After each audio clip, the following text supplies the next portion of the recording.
Welcome, patrons. So, my mother passed away on the 31st of January. So, I thought today I would do a tribute to my beautiful mother.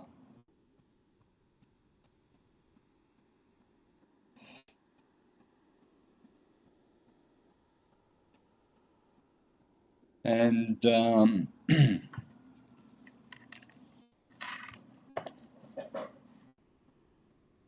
share with you many things about my mother, which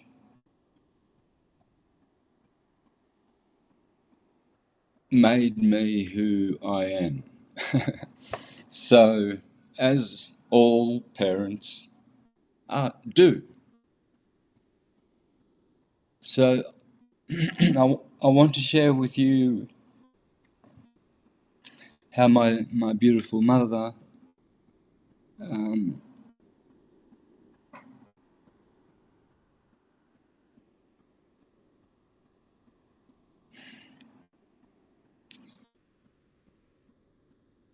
gave me many of the gifts that I have.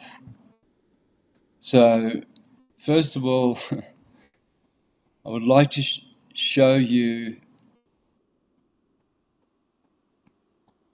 my screen.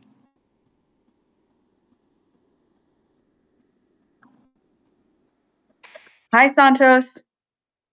Hey, Louise. Oh, Huh? Loisel or Amy. Loisel or Amy. How are you doing? Really, really good. Glad to hear it. Yeah.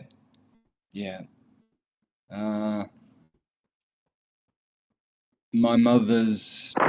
Oh, there you go. Can you see my screen? Just the browser with the Rumble Studio. What are you trying to show specifically?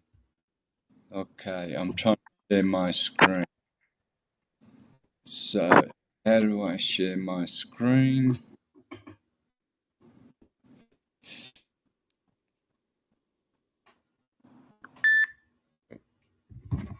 Share entire screen, which means I can do that. Can you see that? Oh yeah, you got it. Yeah. Okay. There she is. Beautiful. So that's gonna be my Screensaver. No, that's not a screensaver. That's my desktop photo. Oh, lovely. Yeah, and that's going to be there forever. So, yeah, I want to speak about this beautiful girl. This photo here. Mute your microphone, Amy, please, because there's a lot of noise. I want to honor my mother here. So, here is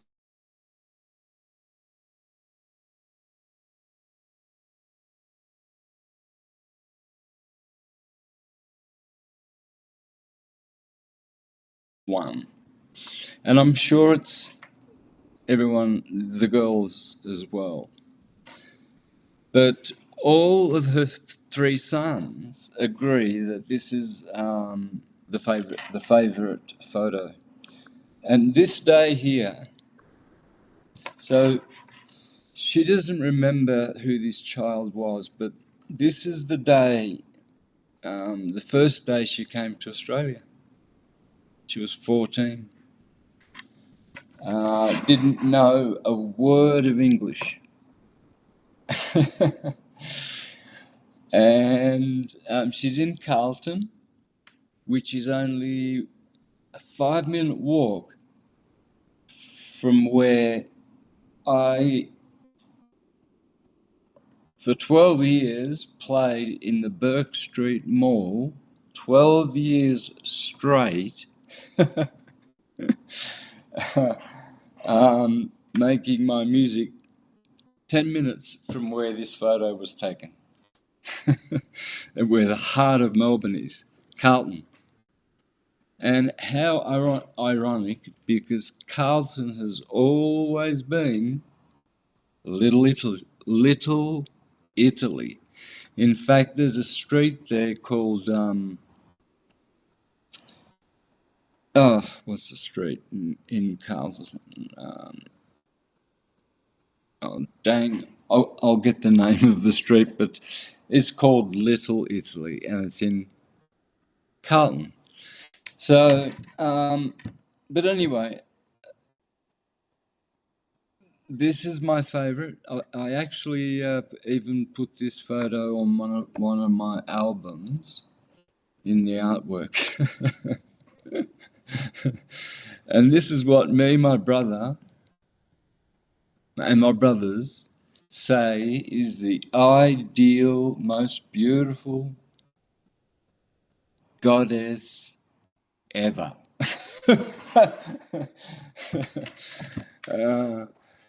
And Mum would love it when we would say that. So there she.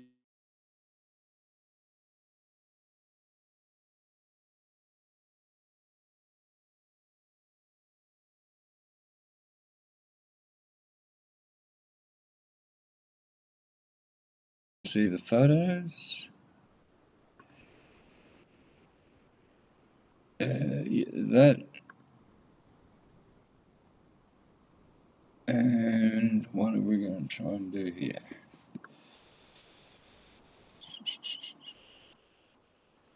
Oh, that. All right. So let's have a read.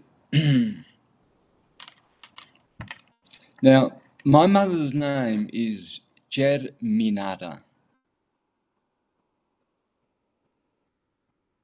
Cerminara means the wax of the menorah.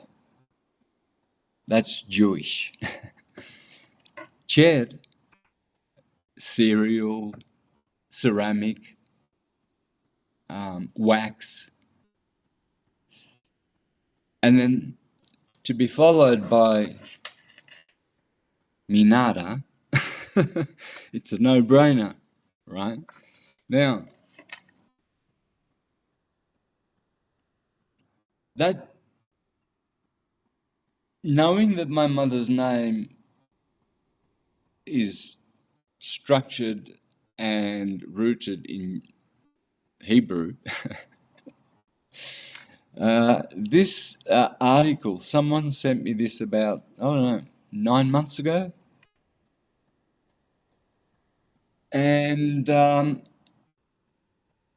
might have an explanation as to why my mother's surname is Cerminara, the wax of the menorah.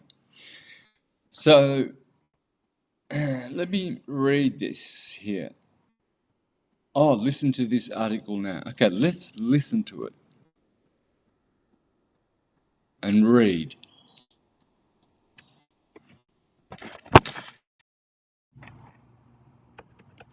Yeah, we actually don't hear anything. Yeah, neither can I. Okay. Anyway, I'll read this. Oh,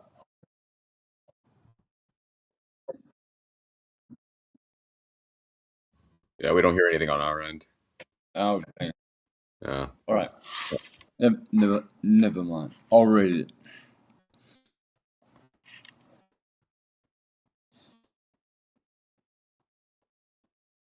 It is the determined visitor who climbs the winding mountain road, Serpentuosa, says the locals, to the southern Italian village of Serra Stretta. Now, pay attention to that word, because that's the village of which will indicate why my mother has this Jewish name. So,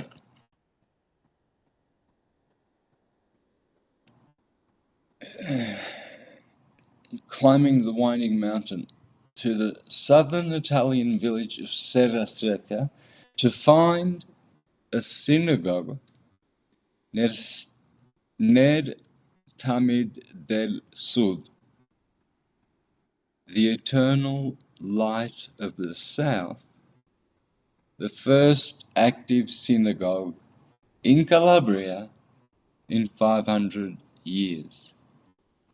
So, as rabbi and founder, it is a joy and challenge for me to work here, especially since Serrastretta is the village where all of my ancestors were born and raised, an isolated town where Jews settled and practiced in secret for over 400 years.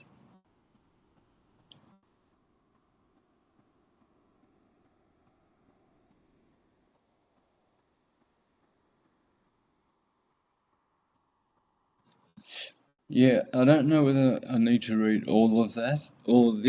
I'm trying to get where.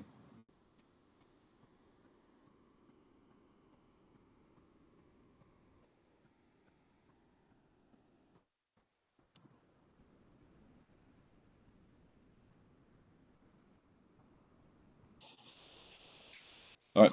Yeah, I think it's important that I read this because this is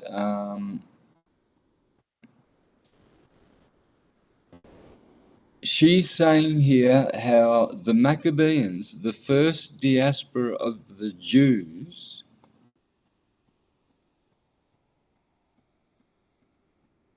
there you go, the Maccabees. So I'm going to put this article in the where did I put that in there? Oh, if anyone wants to join, if anyone wants to join in here in the call, you're quite welcome to.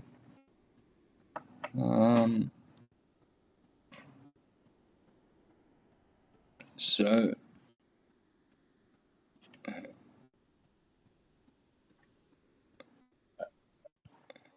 sorry?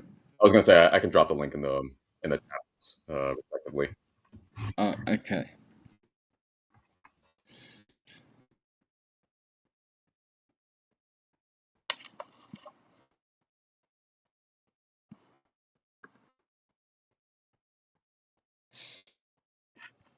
So, as we kindle our Hanukkah nights, we Jews can share a slice of pizza or a plate of pasta in honor of our Italian Jewish ancestors, our parenti, the courageous and irrepressible Maccabees who navigated without GPS and stumbled upon one of the most beautiful places on earth, Bella, Italia, the island of God's Jew.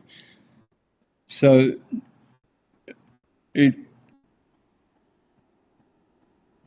where is this town that the Maccabees? See, it says here, but the war dragged on, and the Jews were faced with heavy losses.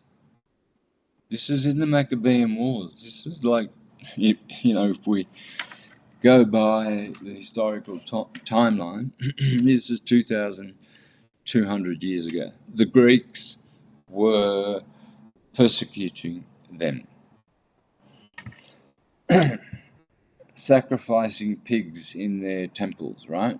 So these guys, this is famous because there are in the extra canonical biblical texts are the Maccabees, right? So they made an important decision, one that until recently was not lost to Jewish history. In desperation, these Jews decided to form scouting parties that set sail from Judea into the Mediterranean Sea in search of mercenary soldiers to help their cause. As their tiny craft drifted farther into unfamiliar waters, they saw what we recognize today as the toe of the Italian boot.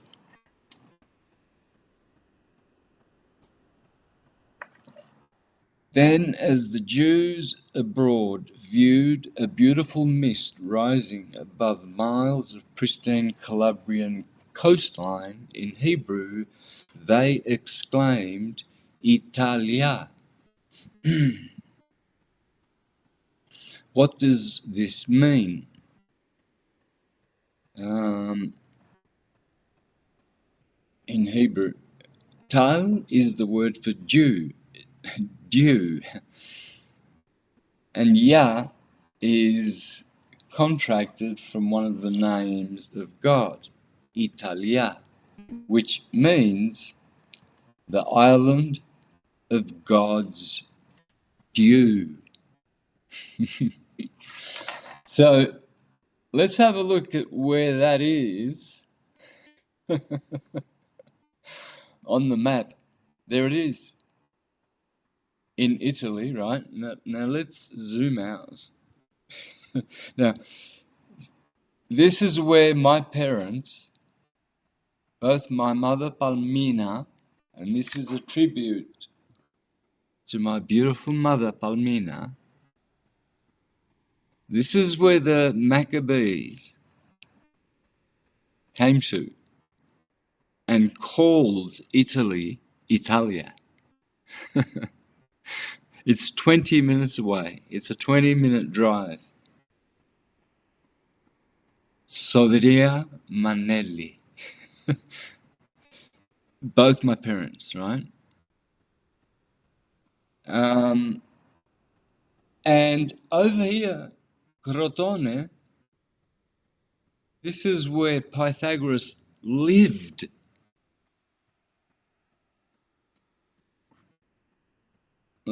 So Crotone, that would be, okay, let's have a look. Yeah, probably, oh yeah, that would be a, a solid 2 hour, maybe 1 hour drive to Crotone. I don't know. This is where my parents grew up, both of them. Here are the Jews. And here is where Pythagoras had his university. Not in Greece. He lived here. In fact, all the Pythagoreans and the Neo-Platonists, they all came to Crotone. Like a whole bunch of them, not just Pythagoras. I think Plotinus as well. So let's have a look at that. There it is, Italia.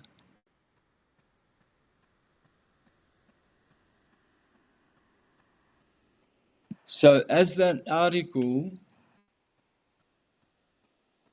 that's Italy, said,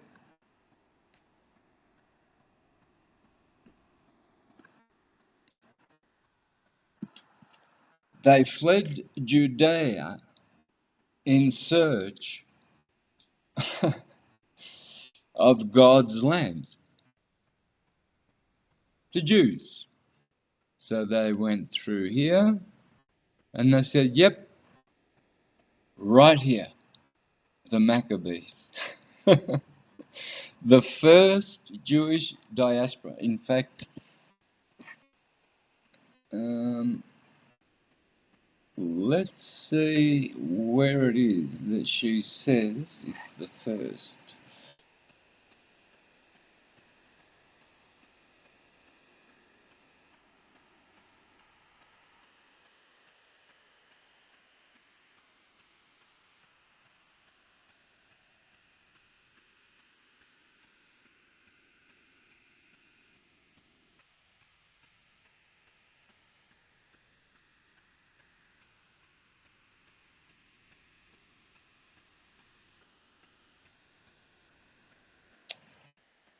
Anyway, yeah,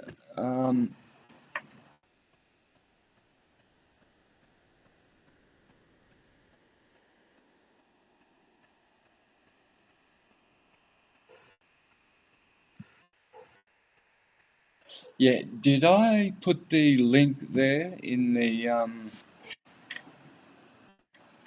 for everyone about this article? I went ahead and shared it. Sorry? I went ahead and put it in the chat as well.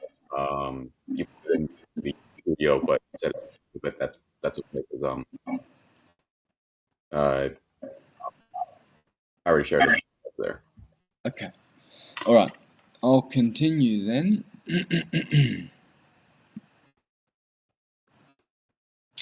So let's go back to there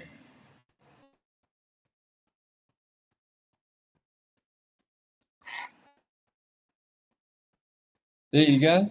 There's a town called Bonacci in Italy.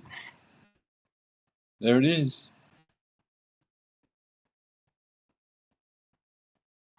There it is.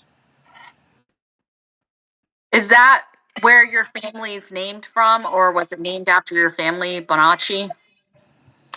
I'm not too sure at this stage, no, but yeah, it was many Bonaccis come from there. Yeah. So yeah, there it is. Right there. Okay, let me get rid of that one. All right, there's my beautiful mother. Let's have a look at my mum.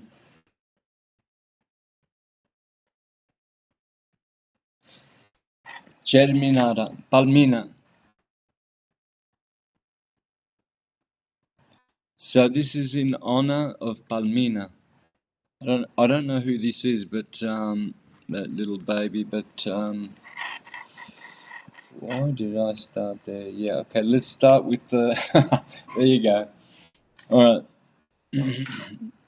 Now, that's I think this is AI because there's a video that my niece did for her. You know the okay, so yeah. So that's AI, but you saw the original, okay? That's pretty good. Anyway, so there's mum, I don't know, she'd be in her 40s there, I don't know. There's mum and dad.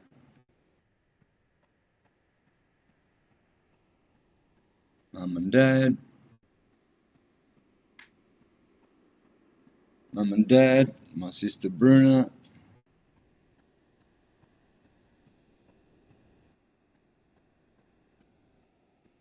My mum in the middle, and my dad's two sisters either side, both sides. My mum, my dad, my sister. There's my mum.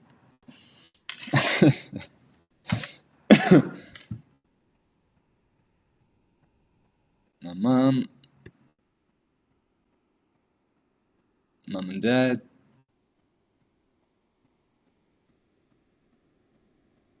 mum and dad with their parents. So this is Santo, Sagittarian. I got my name from my grandfather, from my father's father. And this is Marantona. So this is Palmina, my beautiful angel mother. And this is her beautiful mother, Giovanna. And this is also Angelo, Sagittarius as well, Libra, Sagittarius, and a beautiful, beautiful soul. And they were all good. They were all good, but my mother was by far the outstanding one, you know. And she really had a lot of consciousness at an early age, you know, because she the way she raised us was to be very health conscious, you know, no sugars, always organic produce, you know, nothing sprayed. You know, she always lived that and passed that on to me.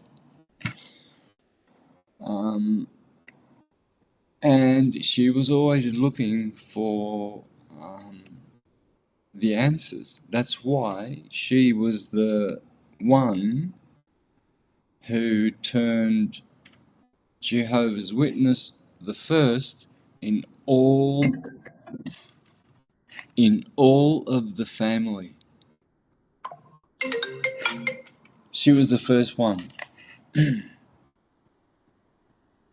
you guys hearing me? Yep, we're still hearing. Oh, good. I'm clear. You broke up when you were first honoring your mother, but twice. But other than that, you've been perfect. Right. So, little. I mean, when I see that I've become a syncretist from this woman,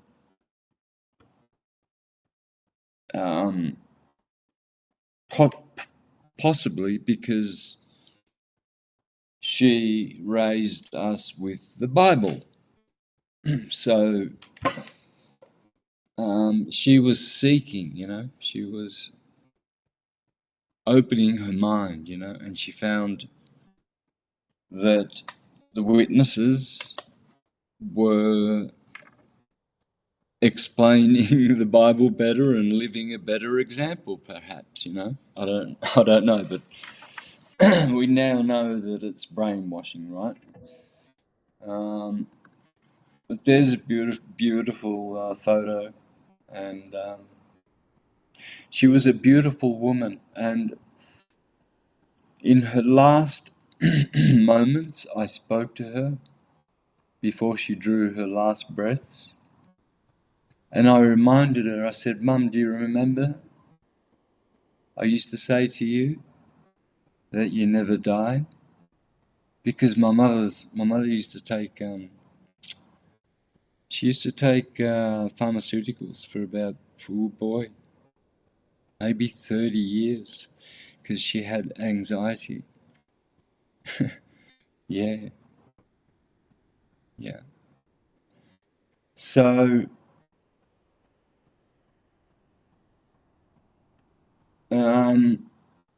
where was I going with that? You mentioned how you were telling her that she you never die. Oh yeah, that's right. Well, let me say this: my mother passed away smiling. She was smiling. She was in absolute bliss, and she had beautiful skin. She was in a zone. There was at least 20 people in the room, including my son all my beautiful family there, right? And I'm speaking to her, and she hadn't opened her eyes for 3 days. And then everyone noticed that, but that she was in a beautiful place. There was no one crying. No one cried. We were all just in wonderment because there she was, smiling. And she passed away conscious, which is how you must pass to the other zone. You have to have your family with you, and you have to pass over conscious. If you don't do that, see, this is why when people say that they would like to have a peaceful death, they would like to die in their sleep. Well, that's not going to be good. You must pass conscious. And she was blissed out, and I was speaking to her, and I was calling her Palminella.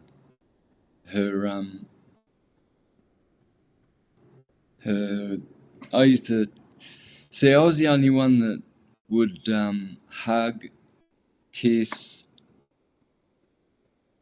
embrace, and tell my mother every day that I loved her, of all the siblings.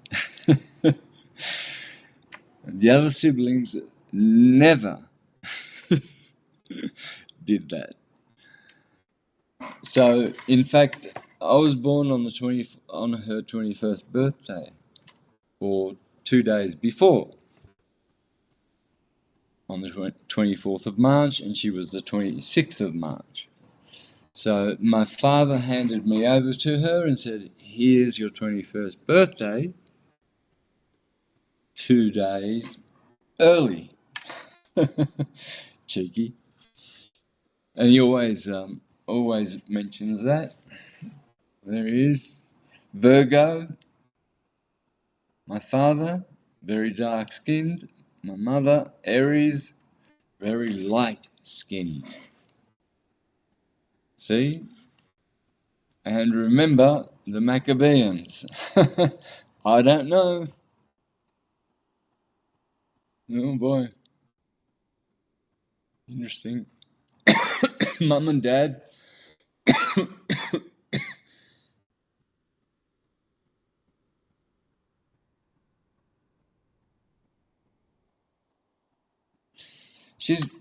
This is what I call a BAMBICLE. A BAMBICLE is a goddess, an angel, a sweetheart, a princess, all the archetypes, right? So my mother was smiling. And when I said to her, "Remember that you never die, Mum," I used to say to you that you will never die, because, yeah, that was her fear, and that's why she took the pharmaceuticals, right? Because she feared dying. I said, "When the day comes, Mum, you won't have anything to fear because you're a good woman." She always used to have shame, and guilt. And I think it really, really carried hard on her. And I always used to say to her, "You've done nothing wrong, You're a beautiful soul." And she was. And to see her go with a smile on her face, and she opened her left eye when I said that, and she smiled. Everyone in the room gasped. And Sonia said, "Did you see that?" No, Sonia said, "Did you see that?" She smiled and she opened her eye.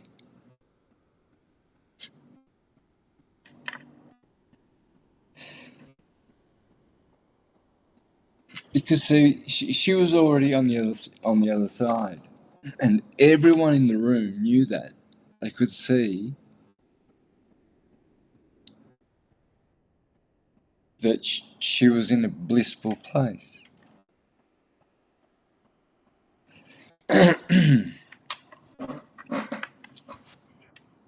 And as I was talking to her,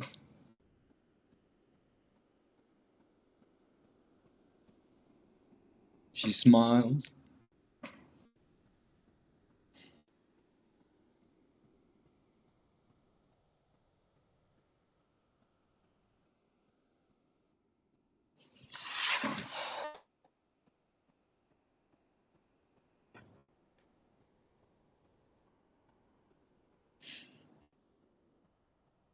Yeah, and she opened her left eye, and everyone gasped. And everyone was there in awe of the way she transitioned. It was something exceptional. Exceptional. It was exceptional. No pain. She was blissing out, man. She was blissing out. I guess there'll be some footage a bit there, but I mean, I saw it and I watched it. I also watched my father pass away. That was sad.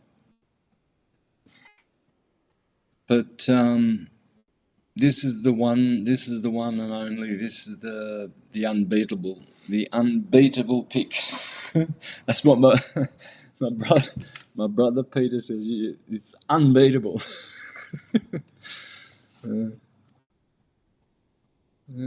Who's? Oh yeah, there's Mum, and there's a Gemini brother with the twisted face.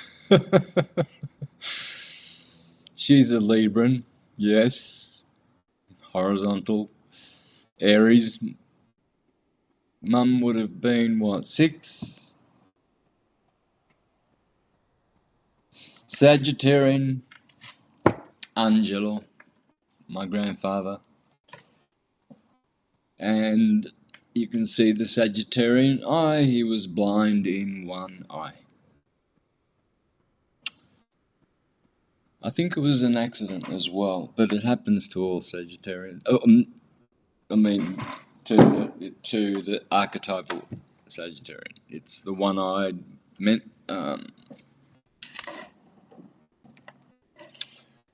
what's the word? Cyclops? No. What's Sagittarius? It's a centaur. Oh yeah, Centaur. So they're always a one-eyed centaur. There she is.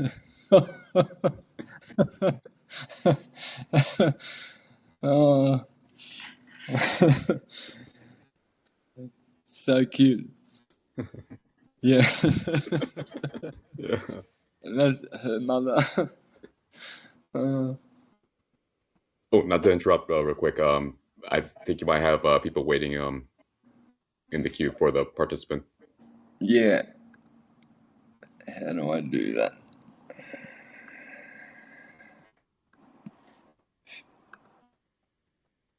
Bang, bang, bang.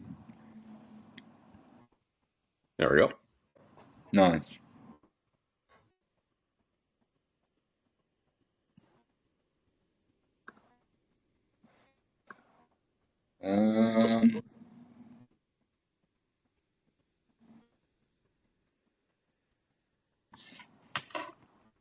Are we still seeing the screen? Yep, we're still seeing it.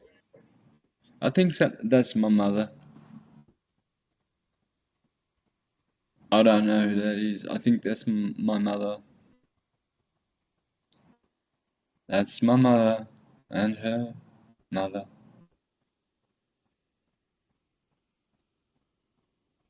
Don't know. Mother. Don't know. Don't know. Mother. Her brother.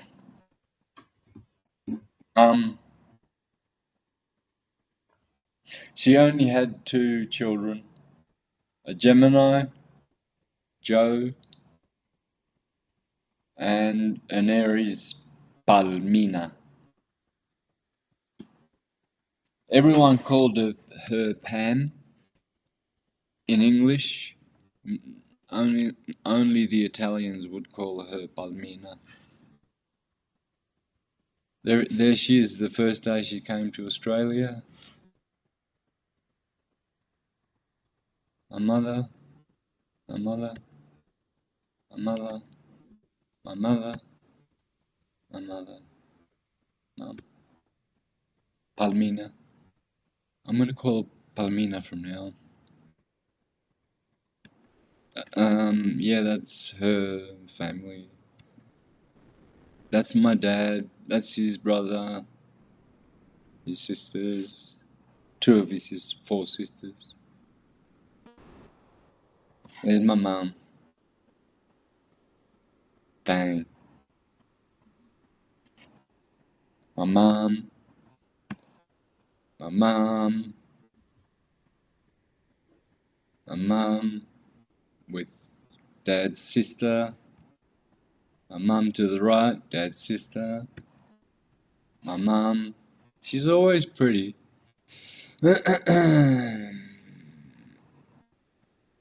Ah, yeah, there's my mum. My mum. In the middle, always the pretty one. My mum.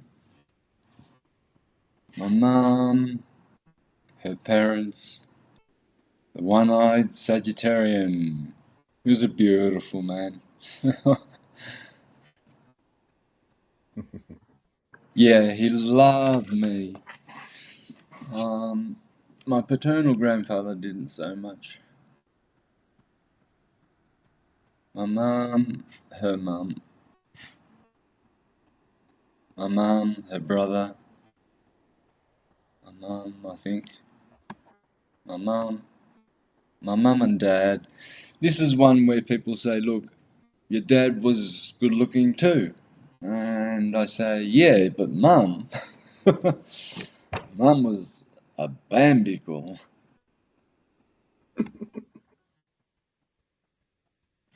Mum,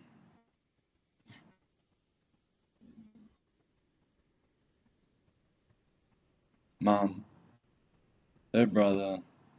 Mum, sorry if I'm boring you guys, but there she Nah. is. Not at all, Santos. It's nice to see a little bit of background and history, and it's lovely of you to honor your mother. We're delighted to be here. Yeah, look, she was beautiful. And she died in a beautiful way. Painless, blissing. Everyone in the room was blissing with her. Everyone was just happy. Yeah. It was so good. And I was calling her by her, my favorite name, Palminella, Palminella, Palminella. And her breath was getting more and more expanded. And people were noticing it. It's just beautiful. My Yeah. mum and her mum. You gonna say something, Nick? I was gonna say, of all ways to finish life on Earth, that's probably one of the best ways to do it. It's hard to think of anything better. So, whereas as bitter as a situation like this may sound, this is, this was still very. I lost the words I had there for a moment, but I was gonna say bittersweet. I guess maybe a little sweeter than bitter. Either way, it's best way it could have gone, I think. Well, right now she's listening to this and she's seeing this and she remember when you pass, there's a moment where your whole life is remembered. Everything that ever happened. Everything. And that's why she was smiling, because she didn't really have that much pain, because she never cheated anyone, she never gossiped, she never cheated on Dad, she never she only had one man. She raised 6 children. She tried to raise them in a spiritual way, in an enlightened way, in a homeopathic way, etc. That's a nice one. Oh yeah. Yeah, Mum and Dad. Gee, she would have been 16. Dad to the right. Mum and Dad. I seem to see that Mum is resisting the hug.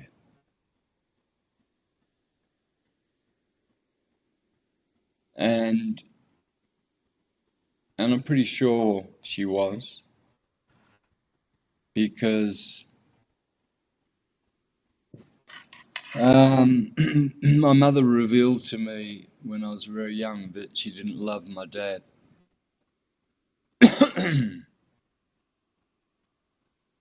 Hmm. And she was 16. But my dad made an agreement with her father that they could be married. And my mother changed her mind. She felt that there was something that would not be compatible with her. And so she went to her father to tell him that she was not going to marry Vittorio. And he had a shovel in his hand and he said,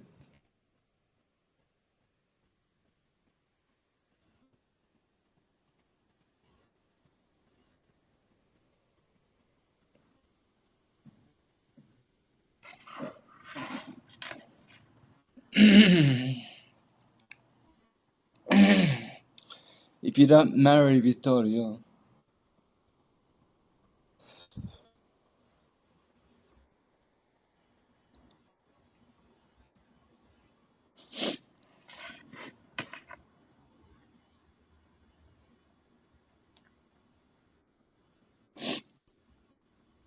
I'll dig a hole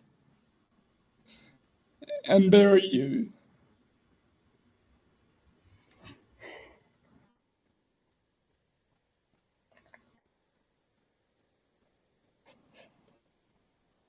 And she shared that with me right there where Mum and Dad are sitting in the tobacco beds, where the plants are seeded, the tobacco beds. We were in the tobacco beds, just me and Mum.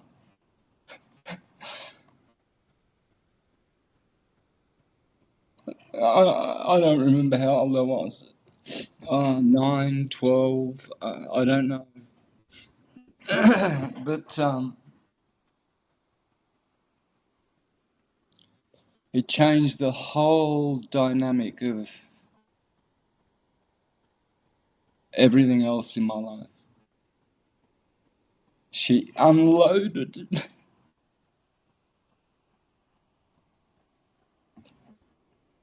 the worst possible thing, that she didn't love Dad and never did. And that was very, very, very, very, very sad. Yeah, that's Here again, you can see that.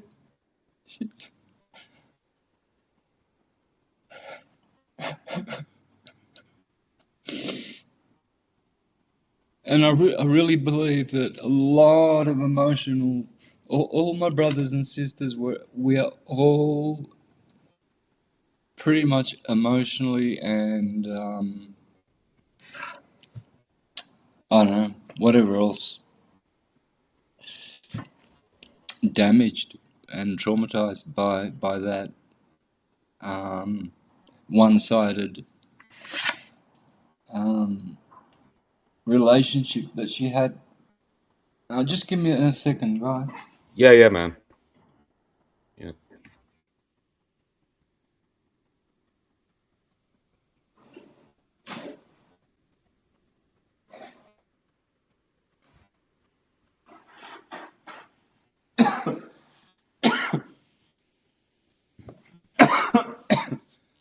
See there, I see her struggling. He's leaning far. I don't know. There she is, beautiful little girl. She would be 13.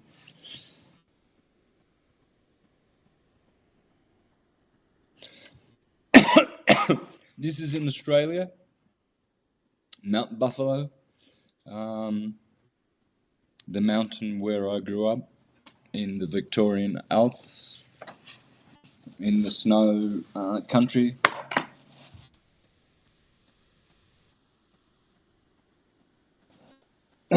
Wow, the snowy mountains. I grew up in the snowy mountains, and this is Mount Buffalo, and my mother and father.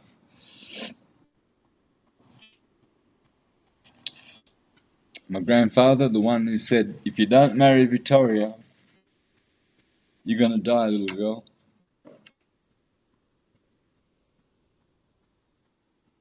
That's the kind of good woman that she was. And that's why she died smiling. Because she made a big, big, big sacrifice. She never, ever, ever knew what true love was except through me.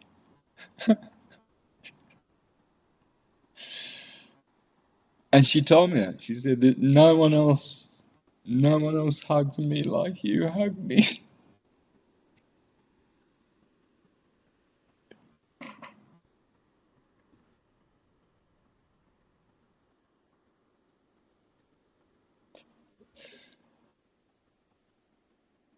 Again, Mum and Dad, I don't see.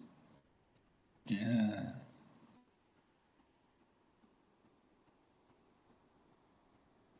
Yeah, that's happy. That's Dad's Zephyr. Zephyr means the wind. That's his fancy car. That's not Dad, but that's Mum. Mum and Dad. There she is.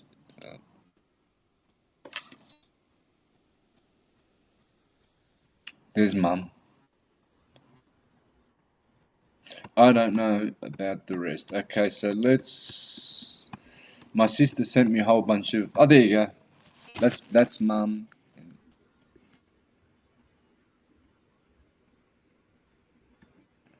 That's Mum.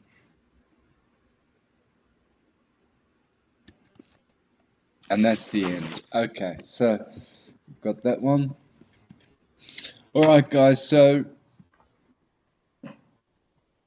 back to this one, if you don't mind.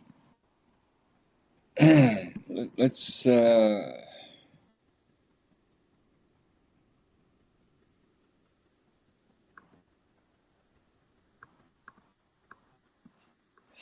So Pythagoras, rather than Athens, Alexandria, I don't know, Corinth.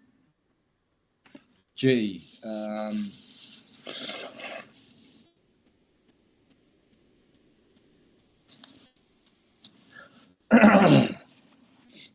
Ephesus. No, he went to Crotone. Nowhere here. In this, he moved to right about here.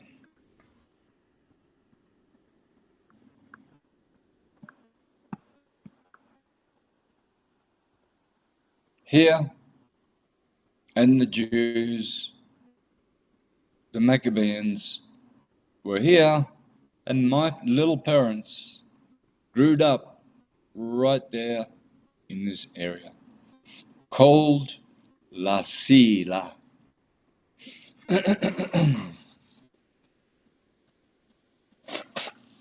Now, you can do some research on this, guys. But many Calabrians in this area were into mysticism, vegetarianism, spirituality. The Neoplatonists all lived here. They all came here. Crotone was the place to come, the home of Pythagoras. Let's have a look at this.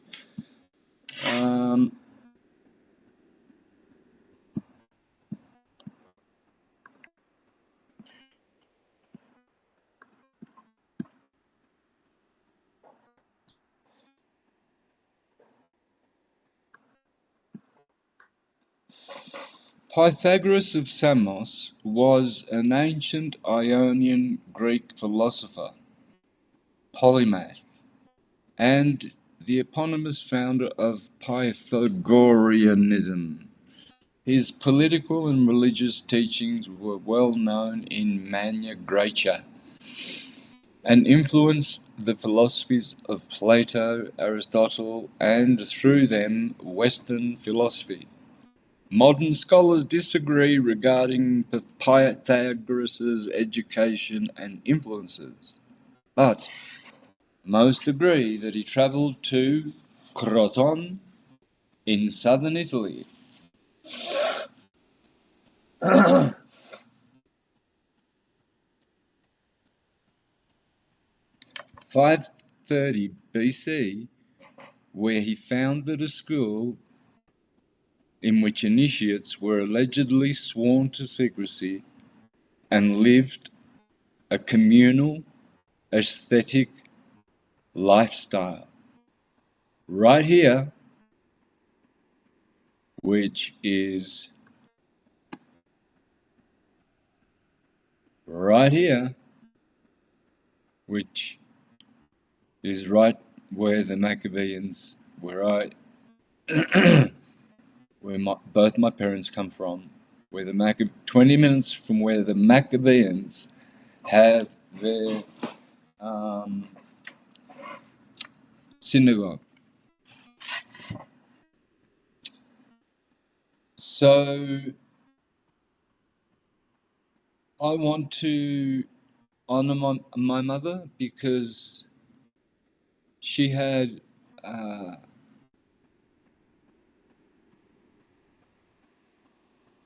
is anyone else waiting to get in? No. Look after if anyone else wants to get in. Not only was my mother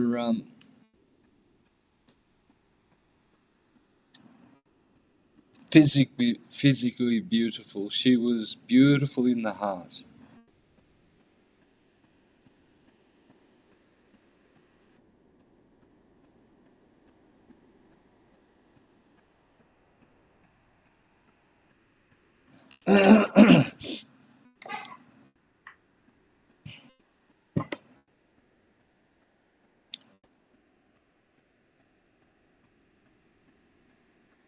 And for some reason, well, for the obvious reason, I'm sure she'd never told any of the other children this that she revealed to me.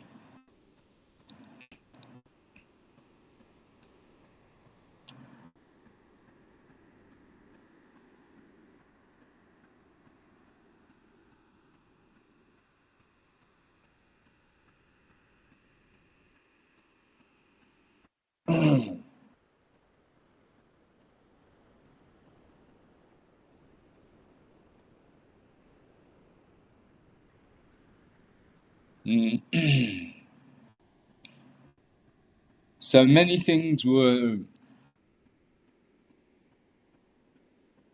remembered by her from when she was little, and there was abuse.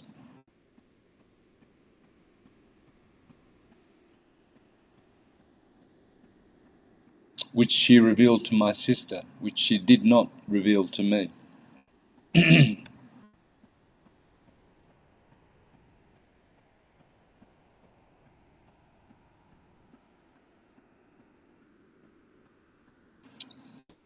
But my mother always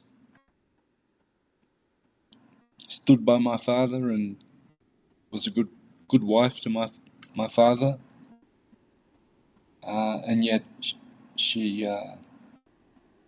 never had the love that she wanted. So I saw when she passed that she found that love, because I think someone in the room as well was my brother Peter said, yeah, because the ancestors are talking. Her mother and her ancestors are there receiving her.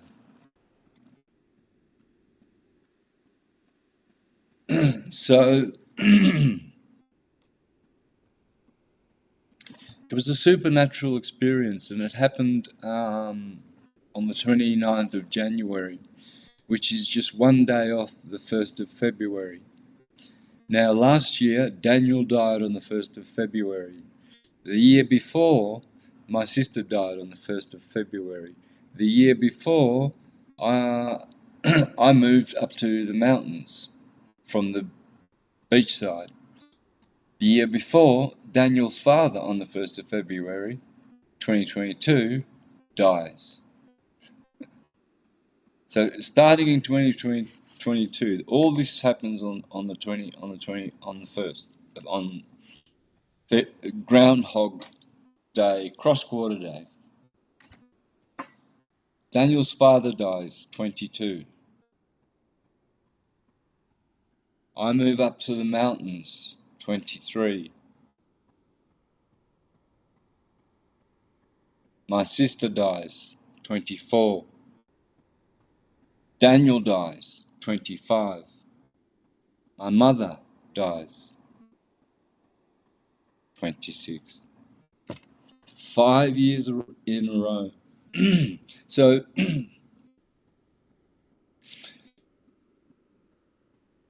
look at in the last month or so, I knew something was going to happen on Groundhog's Day. I knew something big would happen. And so I heard the news only, 4 days ago. My sister sent a picture of my mother, and she's in hospital, and she's on her dying bed. So it was within days that she passed, and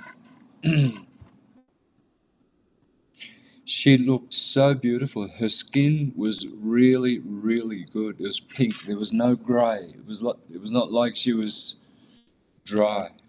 She was moist.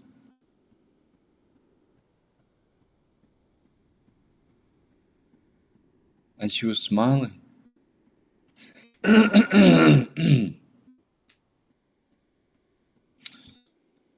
So, and I always used to say that to her, because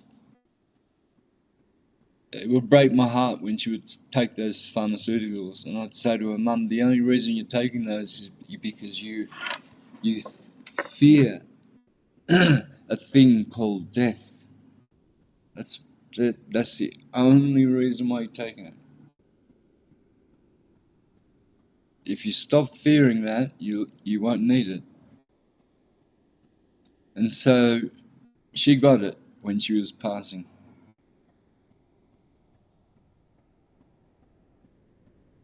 Everything came to her, and I could see it. The whole room, we could all feel together where she was at. as she was going.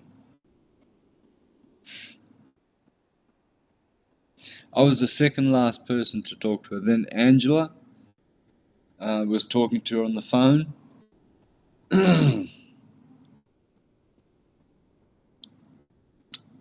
And didn't realise that Mum was still breathing. She was talking to her and didn't realise, and then hung up. She thought that Mum had already passed and didn't realise that that was the last person she heard. And then after Angela spoke to her, that was it. So my mother bought me a guitar when I was 9, a telescope, so I could study the skies. My father bought me a horse when I was 9. So she started my music off.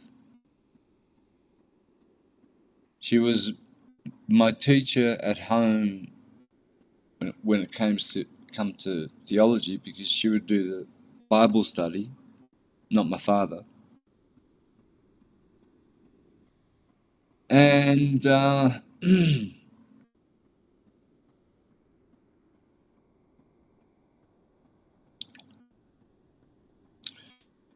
I was glad that I was one of the last people of the family to speak to her and put a smile on her face and open her left eye. And I said to her, "I love you, Mum. I love you, Palmina. Palminella." So she was smiling through that, because she would remember that I was the only one who ever used to hug her. No one else did. So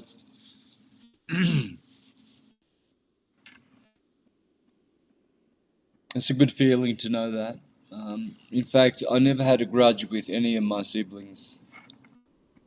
There's not one of my siblings that can say that I have held any kind of grudge against any of them. They can't say the same.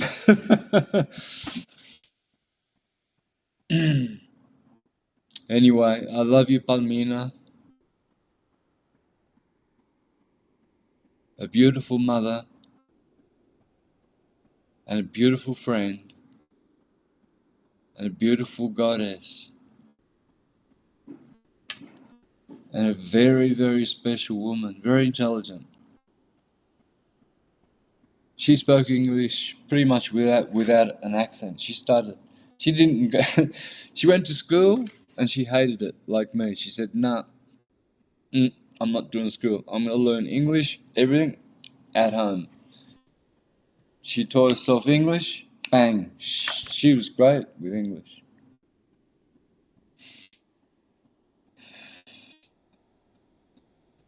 She was graceful, dignified, noble, intelligent.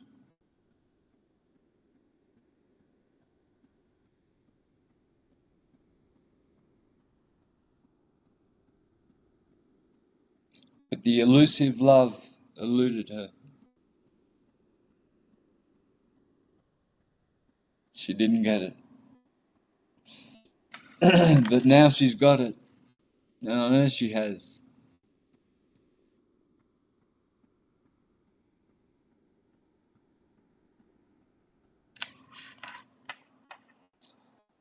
So, there you go, guys.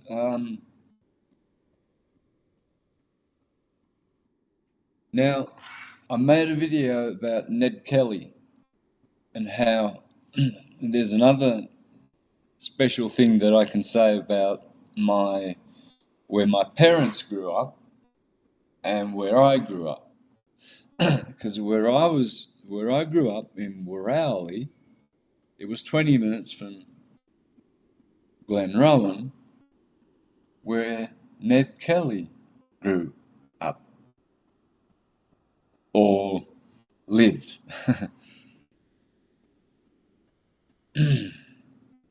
So that's another thing that's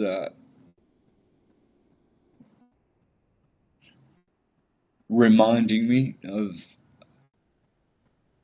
the coincidences of the 1st of February and where my mother's Jewish name, Cerminara, wax of the menorah, comes from. Used to bother me, used to not bother me, but it used to sort of intrigue me, like it's hiding right there and they don't speak about it. Why is that? Well, because I don't know.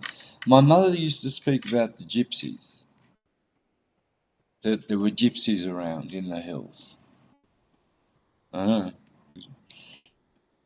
So there were a lot of gypsies as well in the south of Italy. But if you look at that Crotone, let me share my screen.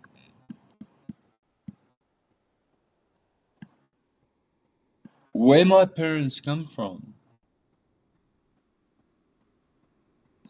So if you look at it says here, right? So Croton, okay. Well, this is where Pythagoras lived, guys. This is probably only a 45-minute drive from where my parents come from. I said that's where Pythagoras lived. People think he was over there in Greece. His academy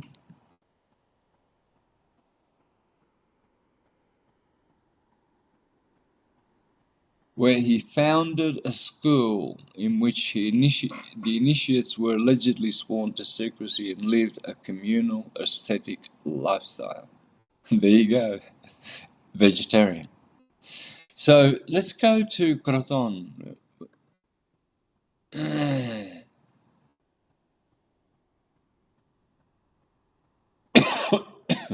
Let's have a look at Croton, a colony of Croton. It became a Greek city, home of the renowned mathematician philosopher Pythagoras, amongst other famous citizens, and one of the most important centers of Magna Graecia, of Great Greek, of Greece. So, might I have Greek blood? Might I have Jewish blood? I don't know. So,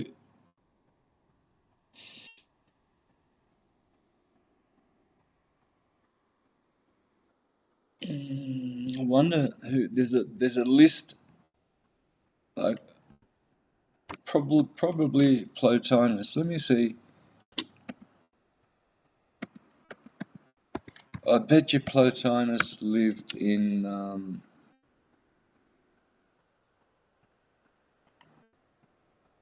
Crotone.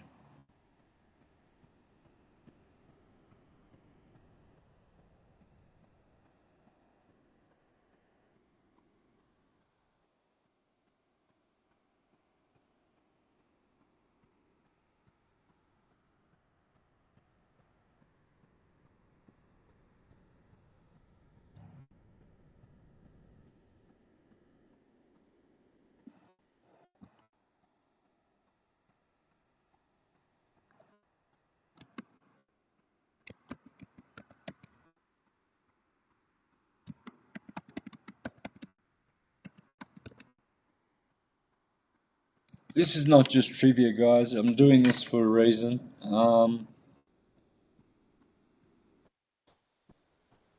I've got a hunch that he lived down there. Anyway, yeah, it's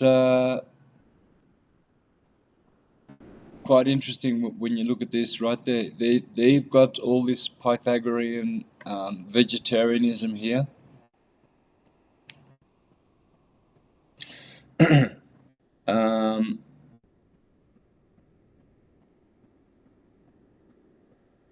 That's better. Now let's get my family,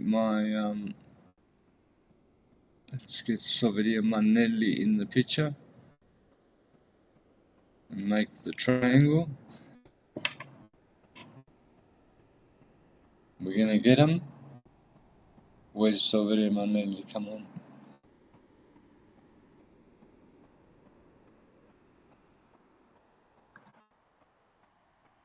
Dang. Oh, there he is. Oh, I can do it like this. Dang.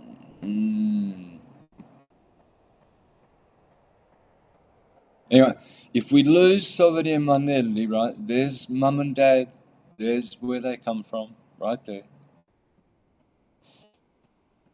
It's called La Sila. This is a famous mountain, right? So, La Sila, it's in the mountains. This is the Jews, the Maccabees, the first Jewish diaspora.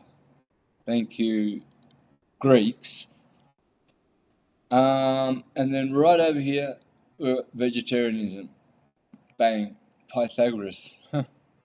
His school was in Crotone.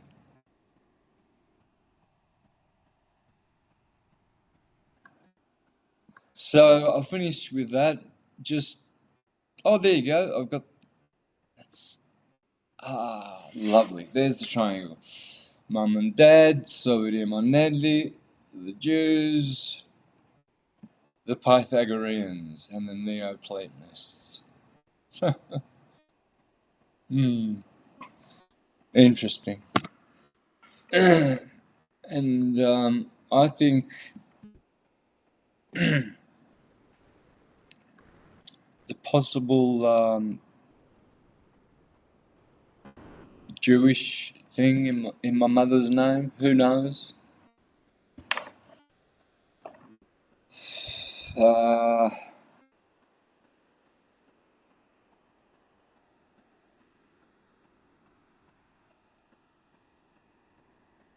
Yeah. So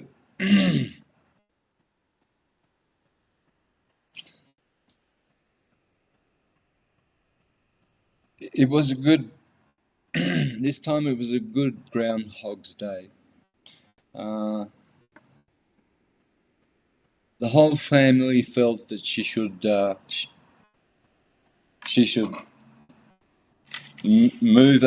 move through, you know.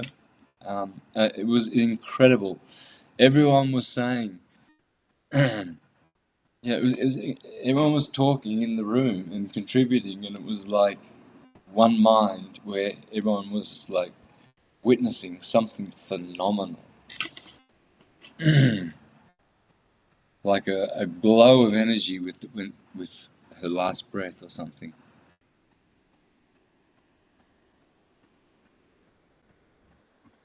And I'm glad that she heard that I said, remember, Mum, I used to tell you, you will never die. You're afraid of death. You will never die. You'll see. When you get there, you'll remember that. And then I said, do you remember that? I said, you'll remember that when you get there? And that's when she smiled. I said, do you remember I told you that, Mum? And she opened her eye and she smiled. I said, I love you, Mum. Yeah. And I said, I love you, Palmina. Because no one else called her Palmina.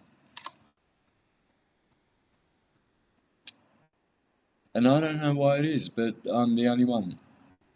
No one ever called her Palmina. If they did, it was like in a joking way, but I would just say, Palmina. Like, yeah, that's your name. I wouldn't always revert to mum, no. So I was the only one that had a special relationship with mum. In fact, as everyone was gasping, my sarcastic Libran sister Bruna Because Mum was smiling more because I was talking, Bruno says, "Yeah, we always knew that he was the the favourite one."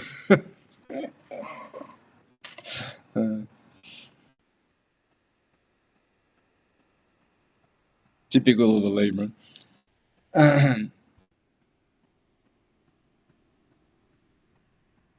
Yeah.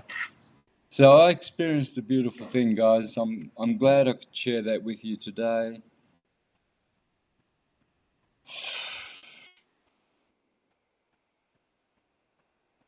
Yeah, it really sounds like you really were her 21st birthday, or the best gift. Sorry.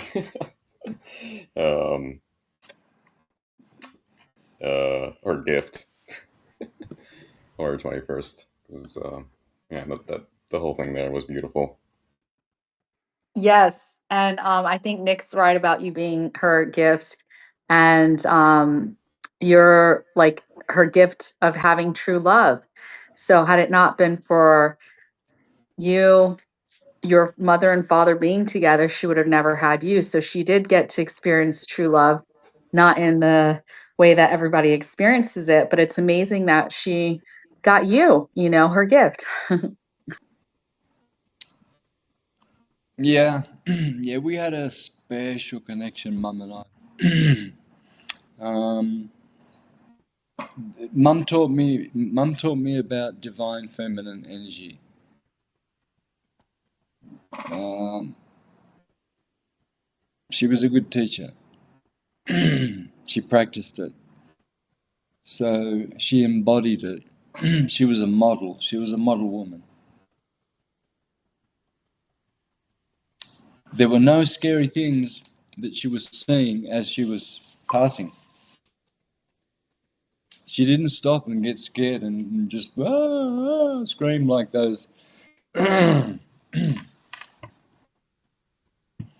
the bad people who go to their death with a lot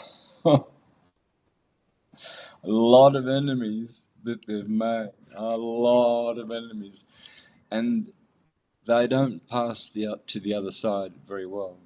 In fact, I've seen some of these people that will die in nursery homes, and they will be zombies for like 2-3 years, right? Why don't they just pass? Because they don't want to. Yeah. Because yeah, they're not going to smile when they're dying. This is why people say, "Cursed you will be," if what goes around comes around. And Judgment Day is that day. See, my mother, which I always knew, I've always said, my mother is a good woman.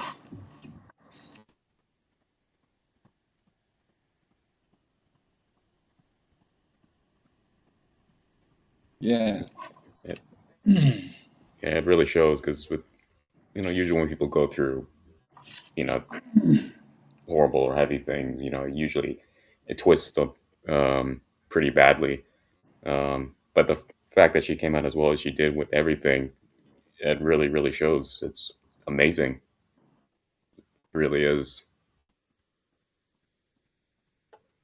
Yeah, she had dementia for about 3 years, and she didn't even know who was visiting her at times. Sometimes she got it, and she could remember, and other times she had no idea where she was. But this is the thing: when she was passing, she had it all together. There was no dementia. There was consciousness, and you could see that finally she was in that zone where she could smile. Even when I said, "Remember that I told you that when you get there, you'll remember I told you that you'd never die." And then I said, "Do you remember I said that, Mum?" And she opened her eye.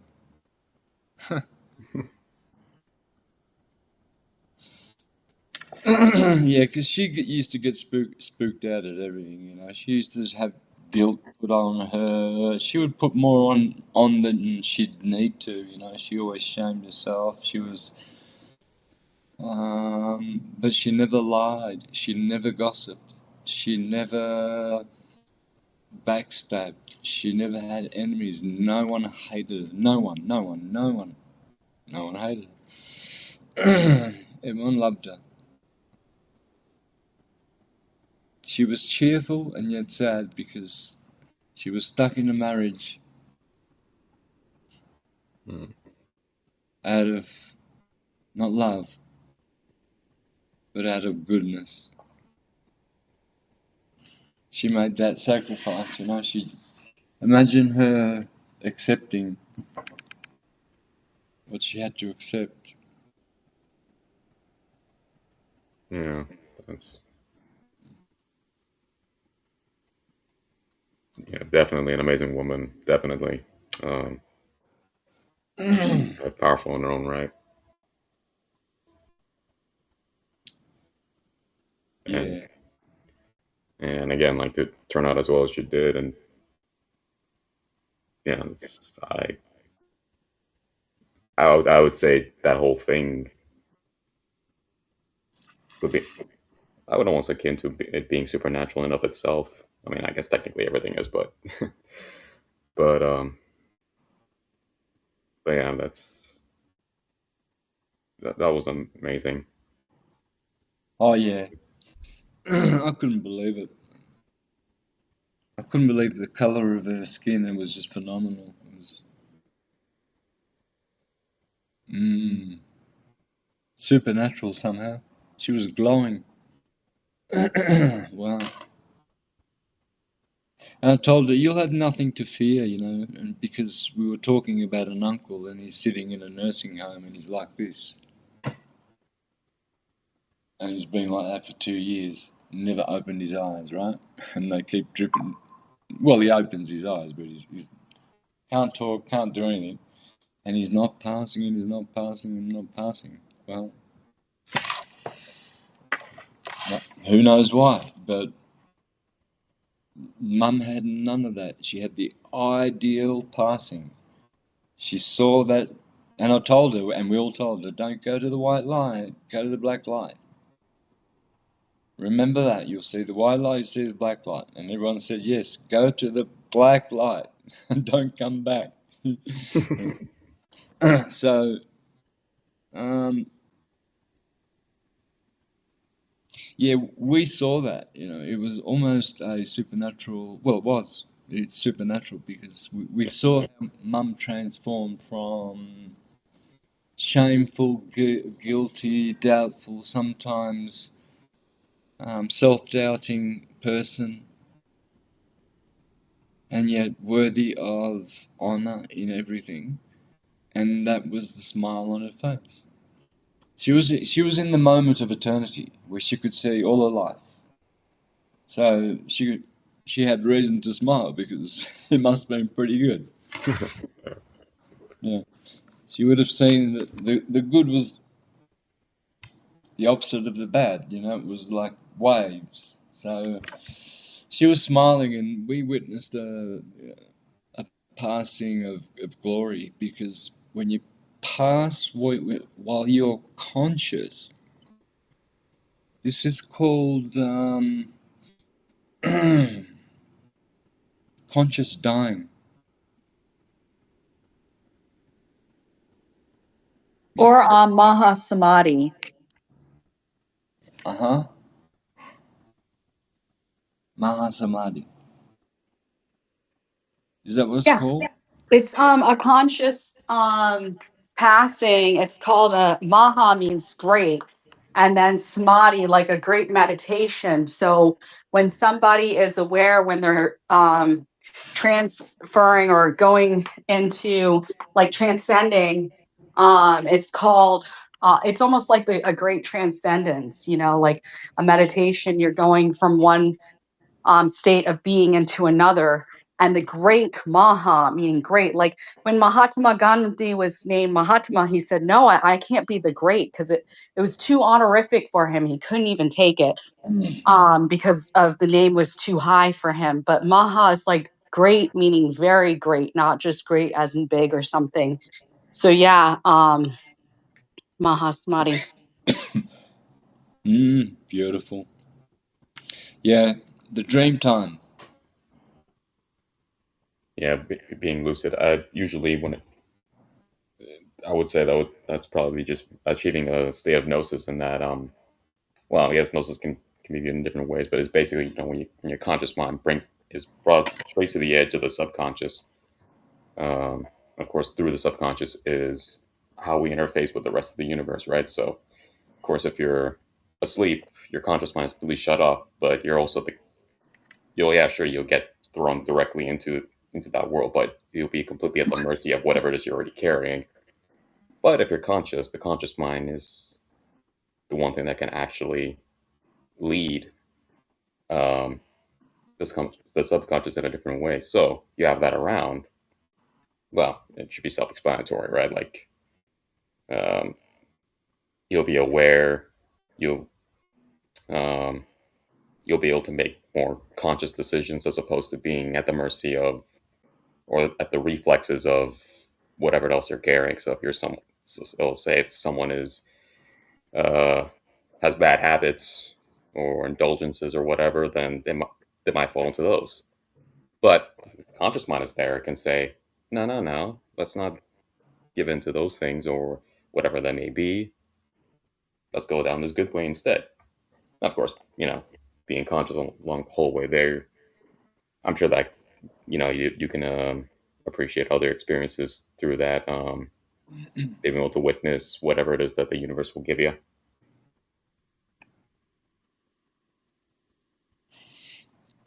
Yeah.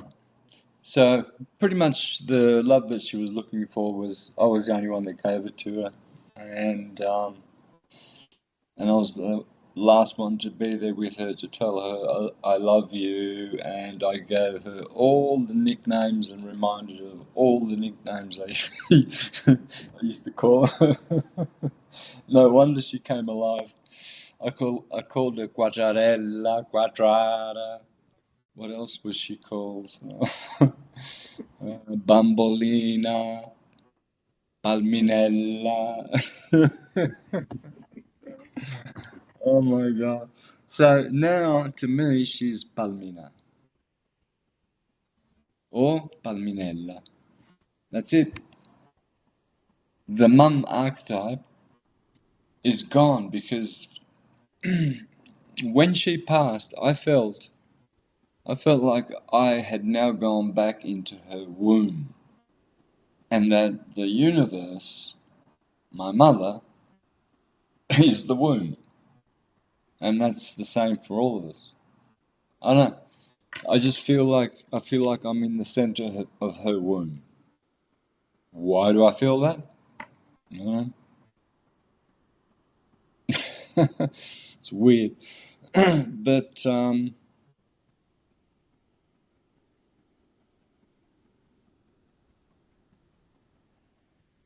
I'm so honored that I had a really, really, really good role model mother.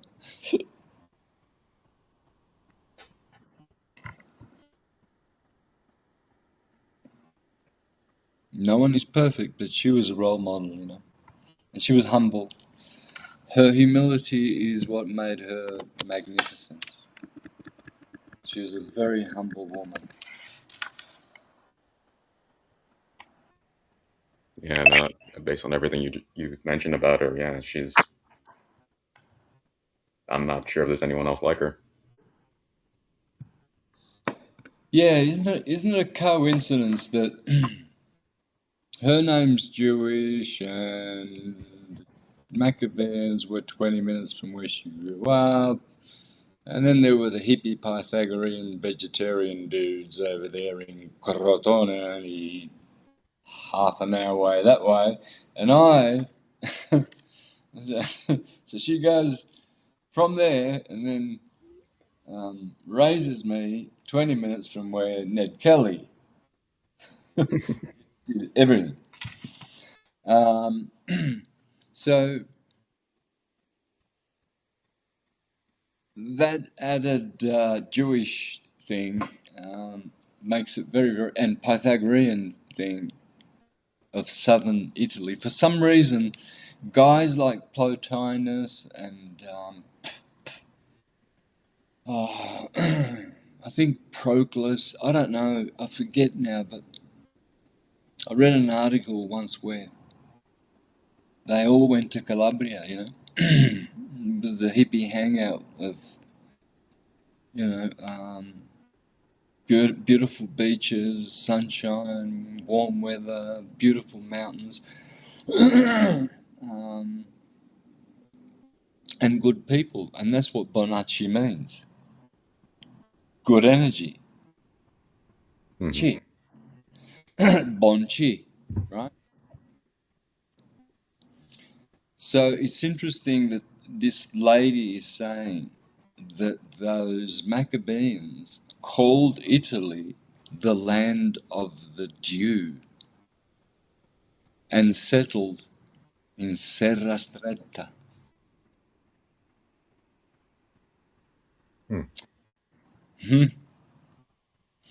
It's a very small world. Indeed, yeah. Yeah, so I've always asked myself questions like, why is it that I was born in Australia? My parents are Italian. How did that work? You know, and why? You know, in the big scheme of things, because I didn't come to this world to be a nobody, but in the scheme of things, if I was going to be a somebody, why was it Australia? And I understand why. Man, in Australia, I got the best of all worlds. The British in the 60s, and then we switched over to the US system in the 70s, and we started talking like the Americans. We would start saying things like, "Hey guys," because that wasn't said in the 60s. Guys from America and the movies that we were watching in the 70s started coming in, and so yeah, I grew up in Australia in a place where the English language, the most universal language there is spoken, so that I could be a syncretist, which is probably what my ancestry, through my mother, potentially, and through the connections of the persecuted Jews, 20 minutes from my parents, and then the vegetarian Pythagoreans, and here I am, a Pythagorean and a vegetarian, and study Jewish Kabbalah and Sefer Yetzirah, the Zohar, all of them. So everything's connected, right? And the rebel side of me would be the Ned Kelly connection. Just need to get you a helmet. Because it is a simulation or something, isn't it? Yeah, like it's the Holographic. yeah, it's a dream. It's all mine, right? Like it's the first hermetic principle. Of course, which leads into the other ones, correspondences as well. You know, it's been said like life's indeed a stage. We are but merely players, right? There's like a bunch of ways to look at it. It's a story. It's an alchemical process. It's a classroom. It's a forge. It's a crucible. I mean, as you know, there's any number of ways to describe it. But But yeah, I'm sure there's a better way I can probably put it, but it's not coming to me right now. So there was this book, Atlantis, the antediluvian world that I read, and it was saying in there how the Palmina was born in where men were ready for war and ready for love because that's what she's representative of, and that each god, when they chose where they wanted to, like they were their land was chosen because of the light, the angles, or however the men would grow in that area. So it's not surprising that you came out the way you are, and having the mother that you did from where she was, and having the best of both worlds, being born in Australia with all these different influences. It makes a lot of sense. And I actually, if I don't know, let me just open up my camera for a second. I don't know if you can see this. But this is that book, Atlantis. And in this book, I just found it in the very back. This is where I first learned about Maha Samadhi. Um, was from this guy. And at the very bottom, it says that Swami Satyananda attained Maha Samadhi, a yogic accomplishment of discarding the body at will to become one with the universal consciousness in 2009 in the presence of his disciples. So I learned yoga, Kundalini yoga, in the birthplace of yoga in Rishikesh, India. And this book was popular in so many, even though it's hatha yoga, in so many different yoga schools use this because this man, it's a very good book. But yeah, the the author of it accomplished Mahasamadhi. It's a yogic accomplishment. That's a very high accomplishment. It's amazing that your mother was able to consciously leave because so many people dream of that. That's their life goal, literally. And for her to achieve that is just amazing. One other thing I wanted to mention, when I was in Thailand, living at this meditation center in Ubon Ratchathani for a few months, the Chinese Thai master there, he was enlightened the first time he sat down to meditate. But somebody died on Christmas Day. This was several years back. And when the lady died, the family wanted him to burn her body because they had a place to burn the body, like and in a traditional Thai way that they don't even use for most Thais anymore. But it's outside and do prayer to anyway. So what the master said is, let me check her body to see that she's supple. So the fact that you were seeing these pinks and colors and that your mom is looking really good, that's a sign of like somebody being more conscious and somebody knowing that they're going into the other world. And if that lady's body was not, I felt her, the like literally right before she was burnt to a crisp, like her body was soft. You know, I was one of the people that was like watching over the body overnight, like sleeping outside one of the nights, helping with the decorations and everything. But had she not had a supple, soft body, they would not have allowed her to be burned there because you had to be a proper meditator and like be going to a good place and to have that good karma to be able to have that honor, you know? So this is also another sign that you're telling me and us about your mother. That's a really good sign for going into next life, that she's already showing this on her face and her body. It's amazing, really. Yeah. I wrote, I've got two altars where I burn incense. On one of them, I wrote, I love you, Mum. And on the other one, on the other side of the fireplace, I love you, Palmina.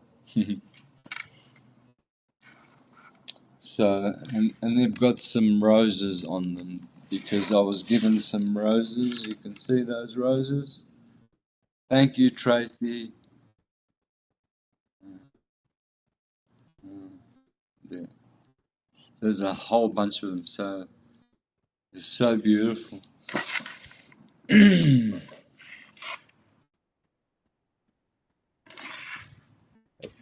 need to double check again, but I think Roses also corresponded with the Most High. I forget. Um, I'll have to look back into that.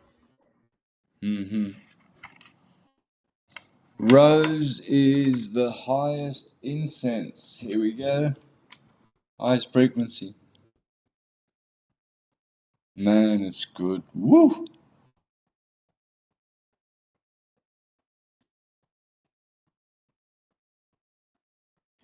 So I know, you know, there was no one crying. I didn't cry. No one cried. Mum was there, passed on for minutes and minutes and minutes, but we were still there because we said we can still feel her here. She's still here. So let's hang around. So everyone there's just hanging around. And I heard the nurse say, "Well, you just let me know when you finished, and we'll attend to her." And everyone said, "Yes, just leave us alone." and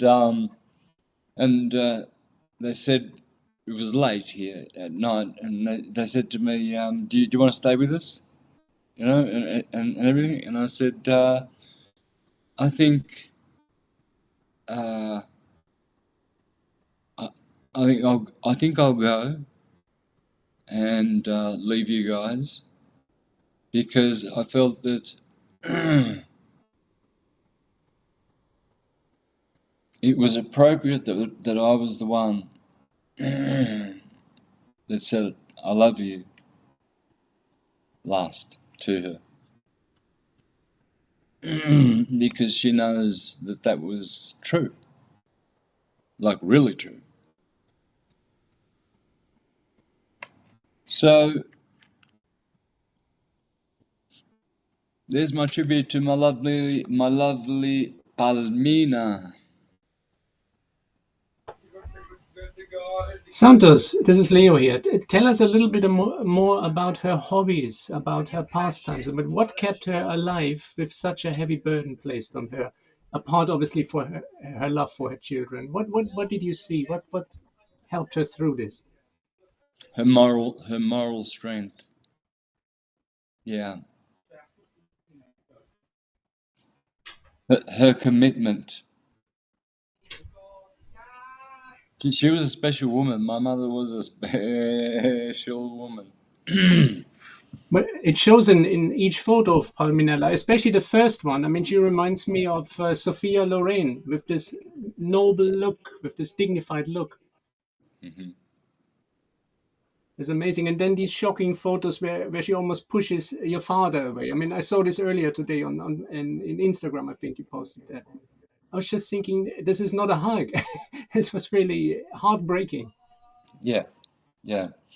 I when she told me that, I don't know if I was crying, but the effect it had on me, I cannot quantify or qualify or explain or describe. I thought your parents loved each other. I thought that's why they were together. And I thought my mum was happy. But that smile was just because she had to marry this man. Otherwise she would die. Incredible burden, yeah.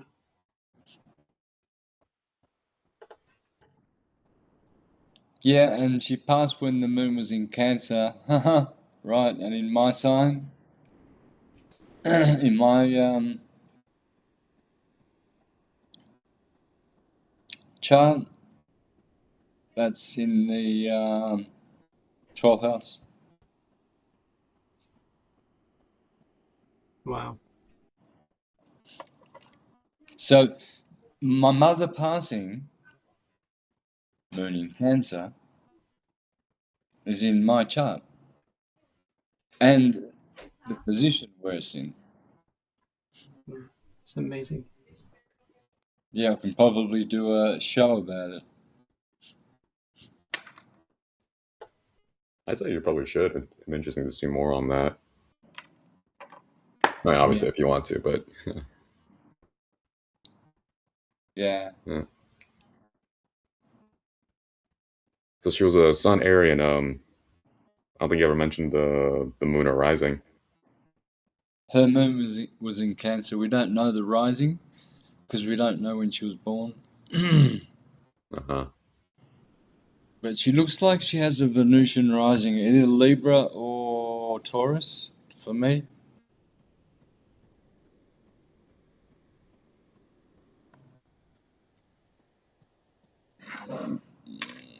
So, Is there any way to find out when your mother or anybody else, for that matter, that doesn't know her birth time? Like, is there any way, like you narrowed it down to two signs, but is there a good way of doing that? it's called chart rectification. You can. There are astrologers that have software that can do that. I had my chart rectified. So you just give them certain data of important events in your life, and the computer works out the exact time you were born. Cool. Huh? I said, cool, thank you. You're so full of I'm so glad you were born. You know, I'm sure everybody on here is very glad you were born to share nuggets of gold information to the world, you know. Mm. She gave me life and she died for me. Why? Because, well, her vehicle died, but I'm still alive, and she is with me. So, in a way, your mother is your savior, you know.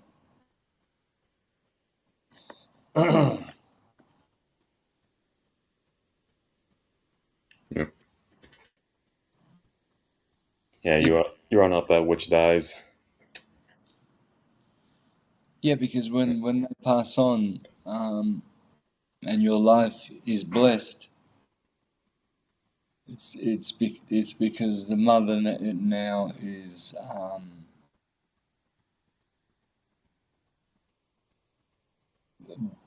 working with you from the other side, you know. Yeah.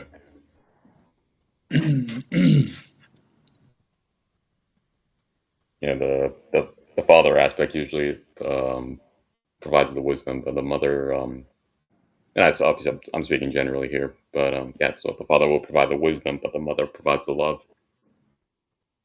Not to say that the opposite can't be true for her, but you know what I mean. Yeah, it's funny. I don't have any memories of my mother when I was 3, 4, 5, 6, 7, 8, 9, 10, 11, 12. I don't have any memories, and yet she was so beautiful. Wouldn't I be like 5 years old going, "That's my mother"? Aw. 7 years old, 8 years old, 9 years old. She's done it. In fact, I used to. Yeah, I did. I did always used to tell Mum that she was a fox.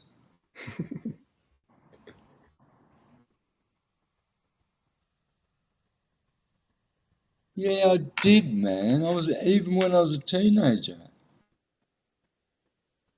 I wonder if you focus on your mother the next storm you have, 'cause since you had so many hurricanes last year, and in Florida, I as well went through a lot of storms that didn't develop into hurricanes, so and some that did. But anyway, storms bring back my memory. Like I started remembering stuff from when I was 3 years old, living in the Caribbean, and I never had these memories before. And so many times when storms come, I get my memory back.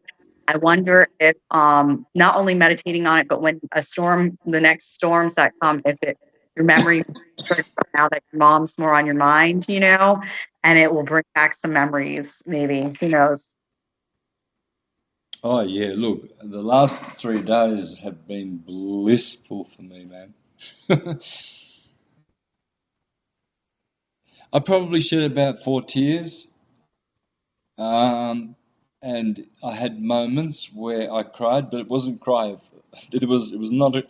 There was no regret or anything awful in it. It was crying of such bliss. I was in such bliss, knowing where my mother is, that I cried. It was so beautiful.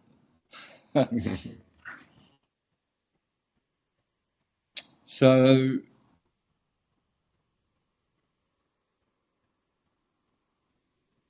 And I felt that now my mother is going to help me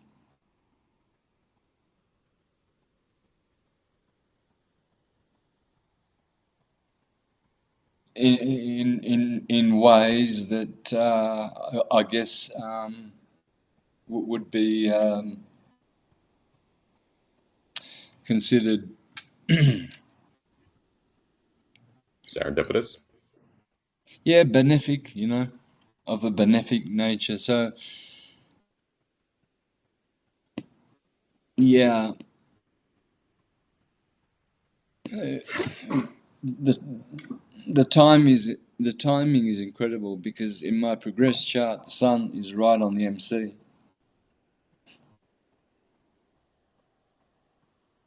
In my progress chart, the sun is right on the MC. Wow. The MC was well, at least in your natal chart, I think it was Gemini. I don't know about progressed.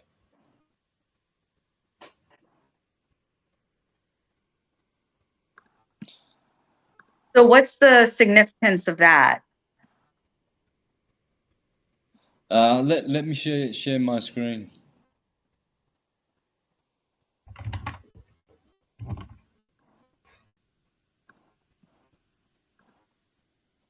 Can you see my chart?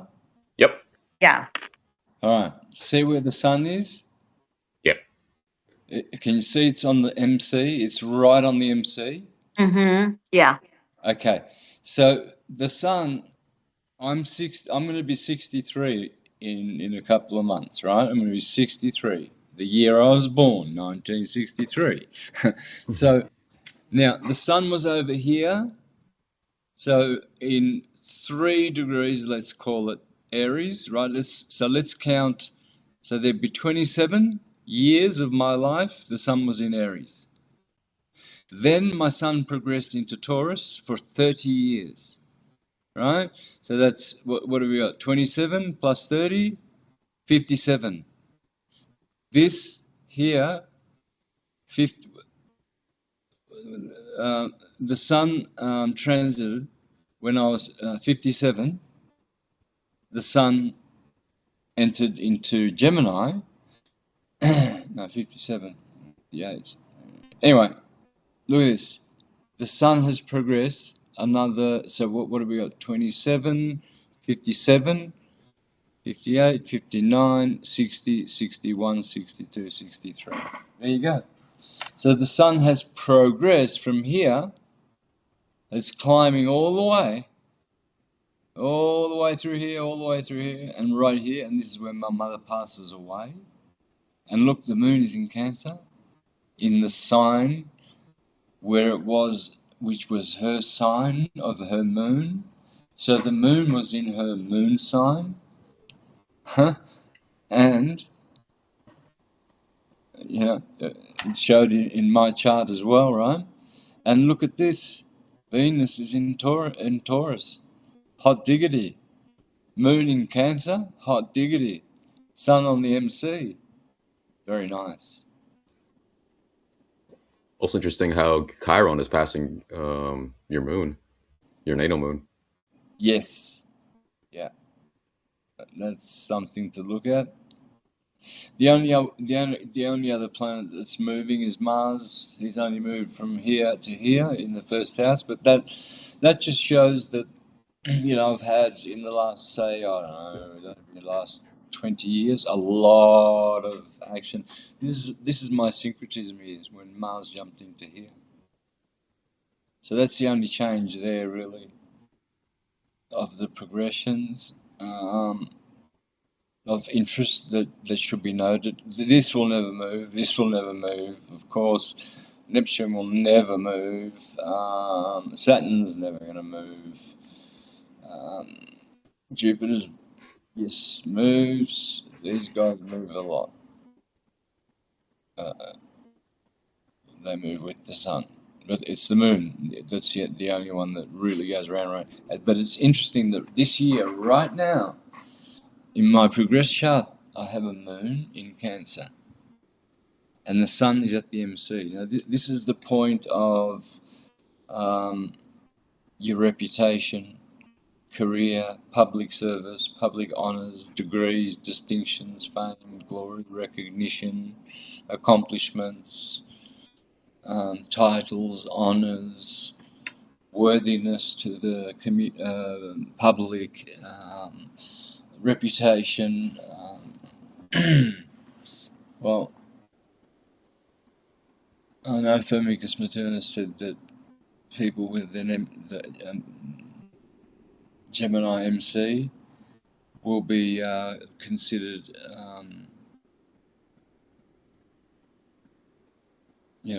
honourable and great people.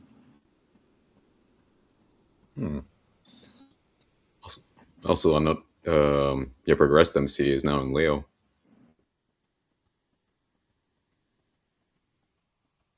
As well. I'm sure that. Yeah, on my lot of fortune.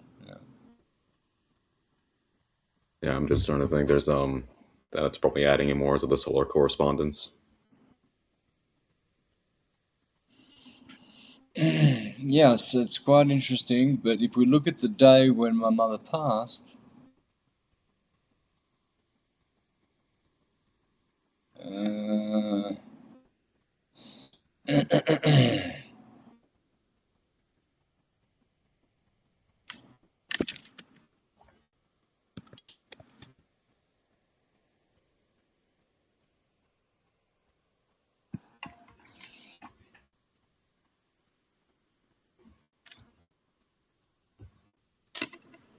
what do we see? There you go.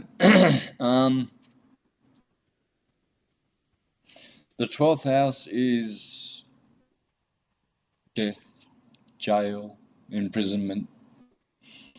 Like the 8th house, very similar. And look at all these planets queuing up to my DC, which is the point of death. All in Aquarius. Mars, Sun, Venus, Mercury. Starting from here to here, they're applying to my death. They're all in the death house, opposite the moon, in Cancer, on the 12th. See, it's all about the positioning of the houses, guys. You can see what's coming. And then look at this. Saturn's applying to the cusp of the 8th cusp. There's my 8th cusp right there in Aries. Saturn is applying to Aries. When he gets in there, bang, all of this stuff gets activated. It already is. Transformation, healing. But see, it's what are these guys hanging around doing in my mother's sign, Aries, in my house of death? Right? Look at my mother's chart. So she died in her 84th year, okay, of living. So we should see her Uranus return in her chart, shouldn't we? Because Uranus takes 84 years to do a return. So let's check her Uranus. Look at this, Palmina, what a beautiful name. Palmina Bonacci. So let's have a look at transits.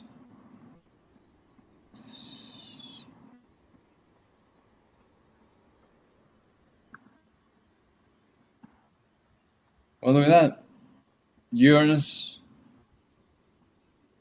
right on her Uranus at 84 years.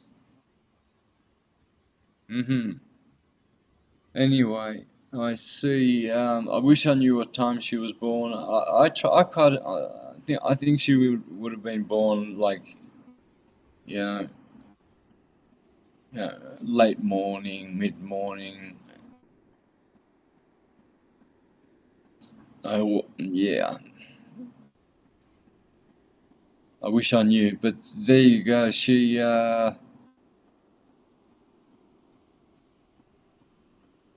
there's a Uranus there. It's also. Huh? I was gonna say that what I find interesting is how Jupiter going retrograde right now in Cancer is right on our moon. And usually when planets go retrograde, they tend to have their not like complete opposite, but they tend to have an opposite effect. So, for example, Jupiter normally is all about expansion, but when he's retrograding, he is very contracting. He kind of becomes more Saturnian, albeit probably in a more obviously benefic way, right? Same thing with Saturn, right? When Saturn's maybe more about restrictions, whatnot, but he can also be about breaking those restrictions and boundaries as well. So having Jupiter retrograding, being a little bit more Saturnian, right on the moon. Dang, I lost my train of thought here. Retrograding, you were talking about. Yeah. Jupiter retrograding right on our moon.